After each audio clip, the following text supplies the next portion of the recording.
Greetings from the Erie Coast. This is Mad Shad. It's wonderful.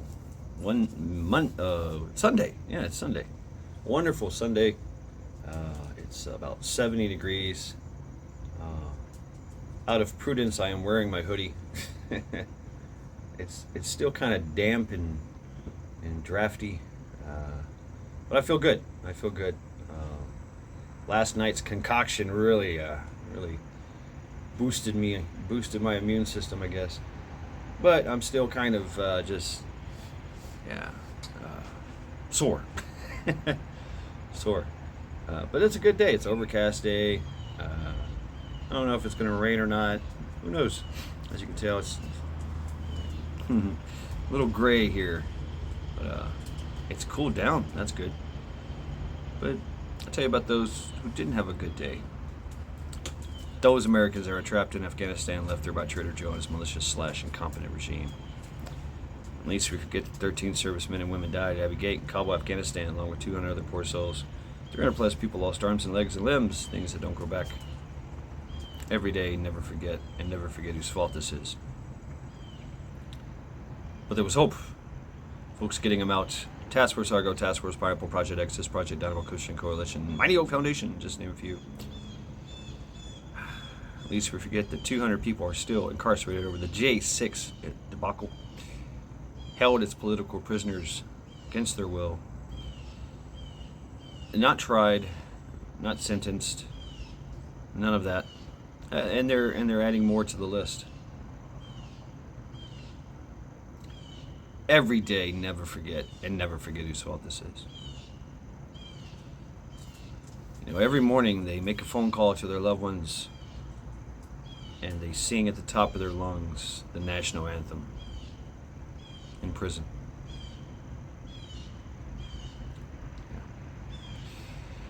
And there's thousands of folks trying to help them out, sending them care packages, donating money to their defense, which, you know, they're kind of stuck. Not to mention, think about how this has ruined their lives. Ruined families' lives. These people are sitting in jail, sitting in a prison, waiting. Can't go to work, can't provide for their families. They've lost everything. You know, their home, their car. Imagine that. Imagine everything that you have is gone. You're sitting in a cell. It smells like piss. Rats are running around. No, that's true. That is true. You know, they were being housed in the worst possible conditions. Thanks to Marjorie Taylor Greene and her group, they shedded light on this, and they changed a few things, fixed the plumbing, things of that nature. Yeah. So yeah, there's congressmen and women, representatives that are working to, you know, help these people. Yeah.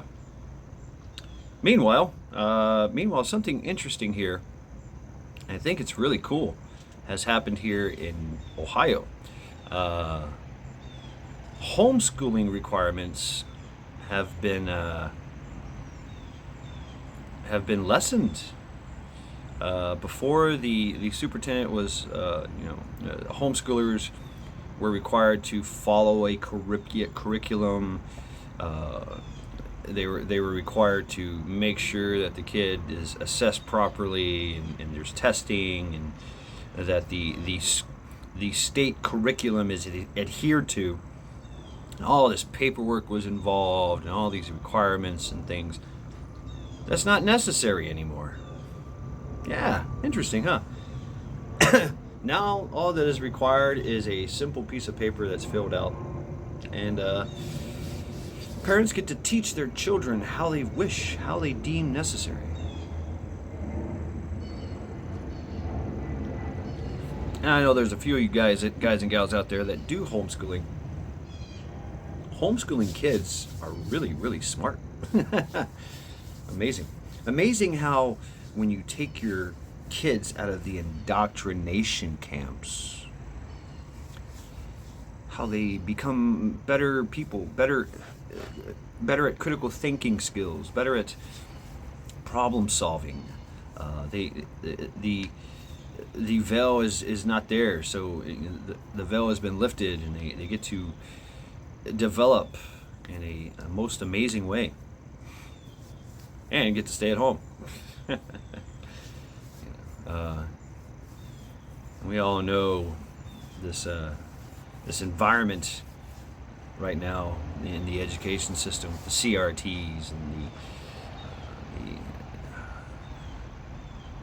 the gender affirming health cares and all this bullshit. Like I said, indoctrination camps, indeed. So this lessens all the thing. Way to go, Ohio! Way to go, Ohio, for allowing parents to homeschool, as they deem necessary, as they deem fit. So that's very interesting stuff. I think it's a step in the right direction. Yeah. And meanwhile, last night, oh man, if you guys wasn't there for Trial by Axe, we had the mayor of Maui. Yeah. Epic night. I started, it was about 4.5 hours, I think. Epic night. So many people came through there. It was pretty cool. I started the live stream feeling a bit under the weather. Chills, body aches. I was like, uh-oh, something's going on here.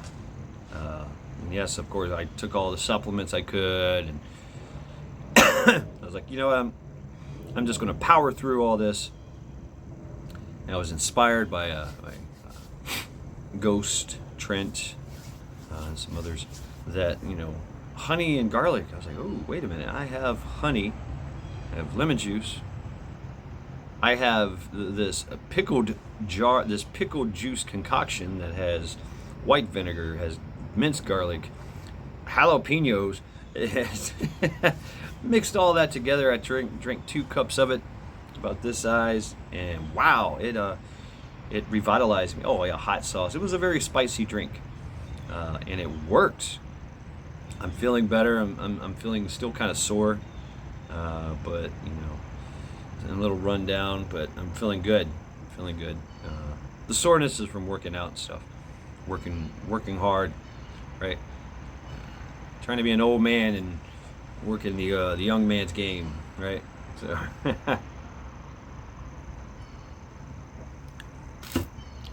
still a force to be reckoned with. Be strong. So yeah, and eventually I just got tired, very, very tired. I could have kept going. Yeah, it was fun. And I as I'm getting ready for bed, I jumped on Unspecified Podcast, checking them out. If you haven't checked them out, they drop knowledge. They drop some real truth bombs. And of course they back things up because they're Christian. They back things up with scriptures and things of that nature, which I think is very interesting. We've all been very interested in how things correlate with modern events and scriptures. There's something to it. There is. So there is a correlation. So yeah, check them out. It's up airplane. Can't see the airplane. It's overcast, but I can hear them. So yeah, it's a interesting day here. I'm making this video early, so because I got shit to do. But I believe we're still on track for Sunday Reflections, inspired by Chicken Man. So we'll see how that works out. So this is the Mad Shad. Go TeamLinda. Go TeamLinda. Fuck cancer. She's kicking ass, taking names, getting stronger by the day. Go TeamBabyHarper. TeamBabyHarper is, I don't know what's going on. I haven't heard any updates or anything. I have to actually go out and physically check, see what's going on, reach out. And so I assume that TeamBabyHarper is still kicking ass, taking names, and struggling to get off the life support systems and to grow stronger and to recuperate after heart surgery months ago. So, but you know, babies are like they're growers. They grow. So I can only assume and hope, yes, hope that Team Baby Harper is growing stronger and stronger by the day. Yeah. So, this has been Mad Shad. Every day, never forget.